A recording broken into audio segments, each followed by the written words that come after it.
OpenAI may be training the largest model it has ever attempted, and according to a new rumor, it could make Anthropic's Fable 5 look primitive. The model reportedly has an internal codename Doug. It is not GPT-6, and it is not Astra, the other OpenAI model currently facing extra scrutiny over its cybersecurity abilities. Doug has not been officially announced, so we need to treat the claim as a rumor. But when you connect it to what OpenAI and Anthropic are already doing with their most capable models, the story becomes much bigger than a strange codename. The important question is no longer only how powerful the next model will be, it is whether the company building it will decide that the public can safely use it. The claim started with a post from Chris GPT on X and quickly reached the Singularity subreddit. According to that post, Doug is OpenAI's biggest pre-training project so far and could arrive before November. The reaction was split. The Reddit post received hundreds of upvotes, but it also collected a large number of downvotes. Even people who expect AI progress to accelerate rapidly were not sure they believed it. That skepticism is reasonable. OpenAI has not confirmed the model, the codename, the timeline, or the comparison with Fable 5. A huge training run can also fail to produce a huge improvement. More computing power does not guarantee a model that feels dramatically smarter in everyday use. Some people compared the rumor with earlier models that arrived under enormous expectations but produced a smaller practical jump than many users hoped for. GPT 4.5 and Gemini 3.5 were both mentioned in that discussion. There is, however, one part of the rumor that deserves attention. The post suggests that the model may already have been demonstrated to the United States government. If that is true, the main pre-training phase could already be complete. The remaining work would likely involve post-training, safety evaluations, reinforcement learning, product development, and decisions about access. That distinction matters. Pre-training gives a model its broad knowledge and basic abilities. It requires enormous amounts of data, computing power, and engineering, but many of the improvements people notice in recent AI systems come later. Post-training teaches a model how to reason through a task, follow instructions, use tools, and recover from mistakes. Reinforcement learning has played a major role in helping smaller models outperform much larger, older systems on certain reasoning problems. Hardware has improved. Training pipelines have become more efficient. Companies are cleaning their datasets more carefully and using more synthetic data. Still, describing Doug as the biggest pre-train ever does not tell us how useful it will be. The quality of the final model will depend heavily on what happens after that giant training run. This is also why comparisons with Fable 5 are difficult. A model can dominate a benchmark and still frustrate people during real work. The Reddit discussion quickly moved to Anthropic's models. One game developer argued that Opus 4.7 already looks outdated beside Opus 5. He shared a one-shot game demonstration and claimed that the newer model could produce work that would have been impossible for the older version. The demo looked impressive, but other developers raised an important objection. A model can create a dramatic prototype without understanding the exact requirements of a real production project. One developer described asking a model to make a bright daytime storm look darker. The first revision became almost completely black. When he asked for more light, the model covered the boat in so many lights that it looked like a Christmas display. That example captures the current problem. AI can produce code at incredible speed, but it can also overwrite working systems, invent features nobody requested, and create new problems while fixing old ones. Skilled developers still have to define the goal, inspect the output, manage the architecture, and stop the model from wandering away from the original request. A one-shot game is useful as a demonstration. It does not prove that the model can build a complete commercial game with stable systems, consistent art direction, performance targets, testing, updates, and months of changing requirements. This does not make the progress meaningless. Opus 5 may be able to do things that Opus 4.7 could not handle. The narrower and more believable conclusion is that better models are giving capable developers more leverage. They are not removing the need for someone who understands the project. The conversation then moved from games to jobs, and this is where the anxiety became obvious. One programmer argued that coding is becoming a commodity. Another person pointed out that the same pressure could eventually affect almost every computer-based job, followed by more physical work as robotics improves. An enterprise IT worker offered a more concrete example. Business units inside his company are already asking for their own agentic coding environments. Some teams did not wait for official approval. They started building tools themselves, and several of those projects were better than the professional software teams expected. That does not mean expertise has stopped mattering. In many cases, the person with the best subject knowledge still gets the best result. A creative director may guide a game model more effectively because that person understands pacing, mechanics, visual language, and player behavior. A marketer may build a better marketing tool because that person understands the customers and the workflow. The model can write code, but someone still has to describe the system clearly. That is much harder than it sounds. If you ask an AI to build a complicated program in a language you have never used, the result may run. Understanding what it built, finding hidden weaknesses, and maintaining it later are different problems.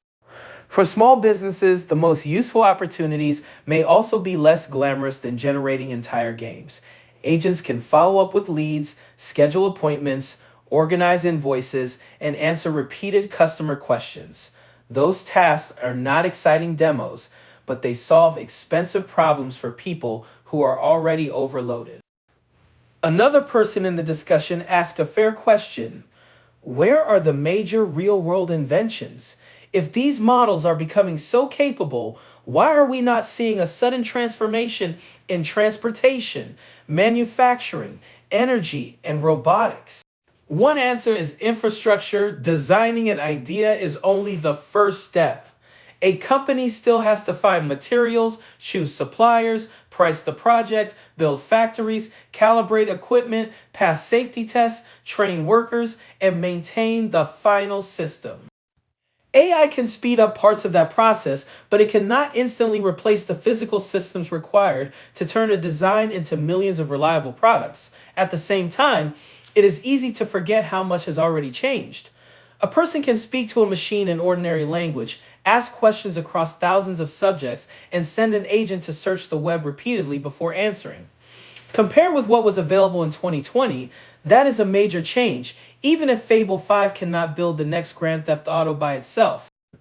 The Doug story is still unconfirmed. The cybersecurity story around Astra is not.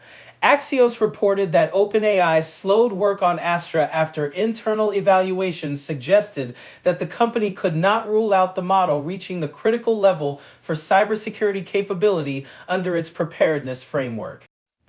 OpenAI is increasing safety testing and strengthening security around the model before any release. The company also informed the White House about the delay.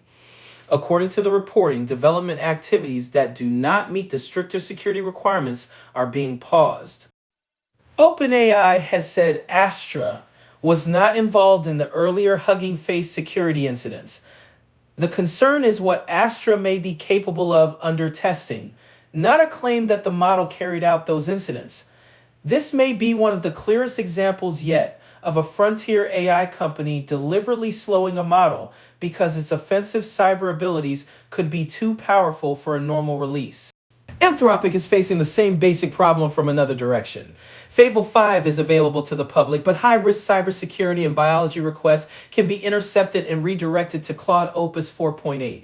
Anthropic has said it is intentionally taking a conservative approach, even though that means some legitimate security researchers may encounter restrictions.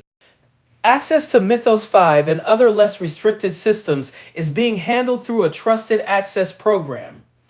According to the reporting discussed in the video, more than 200 companies and government organizations have been included as access expands. This creates a new kind of competitive advantage. The strongest cybersecurity teams may not simply be the teams with the best researchers, data, and infrastructure. They may also be the teams approved to use the most capable AI models. OpenAI has now expanded its Daybreak program with 2 access levels.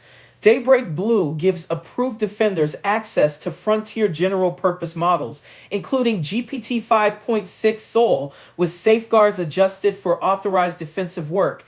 It is intended for tasks such as vulnerability discovery, secure code review, malware analysis, incident response, and patch validation. Daybreak Red provides access to models designed for more sensitive research. That includes GPT 5.6 Cyber, a specialized model built on GPT 5.6 Sol for zero-day discovery, exploit validation, and exploit chain development. OpenAI's own numbers show how different the specialized model is. On an internal evaluation covering advanced requests such as authentication bypass, privilege escalation, and exploit chains, GPT 5.6 Cyber completed 95% of the requests. Standard GPT 5.6 Sol with its normal safeguards completed only 1.5%. GPT 5.5 Cyber completed 57.3%. The model also outperformed GPT 5.6 Sol and GPT 5.5 Cyber on Exploit GM2, which tests whether an agent can turn a known vulnerability into a working exploit inside a controlled environment. OpenAI says its researchers used GPT 5.6 Cyber to uncover 2 previously unknown vulnerabilities in Vate, the JavaScript engine used by Chrome. The flaws could be chained to corrupt memory and escape the Vate heap sandbox. Google patched the issue and assigned it CVE 2026-15903. The company also reported finding at least 5 vulnerabilities in a popular mobile operating system, 3 critical vulnerabilities in a widely used database, and more than 400 vulnerabilities that could lead to privilege escalation in a popular operating system kernel. OpenAI has not publicly named those products while disclosure and repairs continue. Under the preparedness framework, both GPT 5.6 Sol and GPT 5.6 Cyber were rated high for cyber capability, but remain below the critical threshold. Astra is different because OpenAI says it cannot yet rule out the highest classification. That brings us back to Doug. The rumor could be wrong.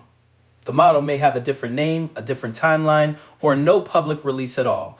There is no official confirmation that it will make Fable 5 look primitive, but the environment around the rumor is real.